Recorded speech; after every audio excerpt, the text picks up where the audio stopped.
আলাইকুম। সুফিবাদে ভ্রান্ত আকীদা বাদ দিতে হবে। কবর সিজদা, মাজার সিজদা, মাজার পূজা, মাজারে মানত করা এগুলা সবকিছু থেকে ফিরে থাকতে হবে। হাকিকত, তরিকত, মারেফত এরকম কোনো বলা যাবে না। আল্লাহ রাসূল সাল্লাল্লাহু আলাইহি সাল্লাম বিদায় হজের ভাষণে বলে গিয়েছেন, তোমাদের মাঝখানে আমি দুটো জিনিস রেখে গেলাম। একটা হচ্ছে আল্লাহর কোরআন, আরেকটা হচ্ছে আমার সুন্নাহ, আমার হাদিস। সেখানে হাকিকত, তরিকত, মারেফত, হাকিকত, তরিকত, মারেফত, তারপরে আরেকটা জানি কি খেলাফত নাকি কি, শরীয়ত, হাকিকত, তরিকত, মারেফত এগুলা বাদ।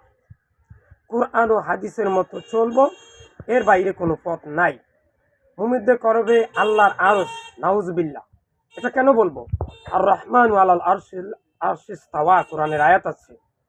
আমরা এর উপর ঈমান আনতে হবে, এই আয়াতকে মেনে নিতে হবে। এবং লাইসা কামিসলি শাই, তিনি কোনো কিছুর মতই নয়, তিনি কোনো কিছুর উপর মুখাপেক্ষী নয়। যাহা কিছু আছে সব কিছু আল্লাহর প্রতি মুখাপেক্ষী। এটা আমার বিশ্বাস, অন্তরে দিনে প্রাণে সবসময় থাকতে হবে। যেমন কুল হু আল্লাহু আহাদ, আল্লাহুস সামাদ, লাম ইয়ালিদ ওয়ালাম ইউলাদ ওয়ালাম ইয়াকুল লাহু কুফুয়ান আহাদ। এটার উপর পূর্ণাঙ্গ বিশ্বাস রাখতেই হবে, আর নাহলে আমি তো মুসলমান নই। মুমিনের এরপর আছে যিনি আল্লাহ তিনি মুহাম্মদ, নাউজুবিল্লাহ। নাউজুবিল্লাহ এটা বলা যাবে না, যিনি বলছেন এবং যিনি বলতে চান ওনাকে বুঝাতে হবে, ইসলামী শরিয়ার ভিতরে আনতেই হবে।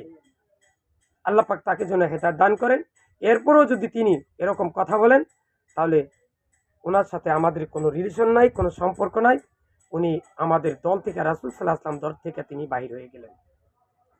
আল্লাহ ও মুহাম্মদ নামের মধ্যে কত মিল, এটা না বলে আল্লাহ রাসূল সাল্লাল্লাহু আলাইহি ওয়াসাল্লাম আল্লাহকে মহব্বত করতেন, আল্লাহ পাক রাসূল সাল্লাল্লাহু আলাইহি ওয়াসাল্লামকে মহব্বত করতেন। আতিউল্লাহ ওয়া আতিউর রাসূল, এটাই সঠিক কথা, এটাই সঠিক নিয়ম, এটাই সঠিক মন্তব্য, এটাই আমাদের জানাশোনা, বোঝা এবং মেনে নিতে হবে।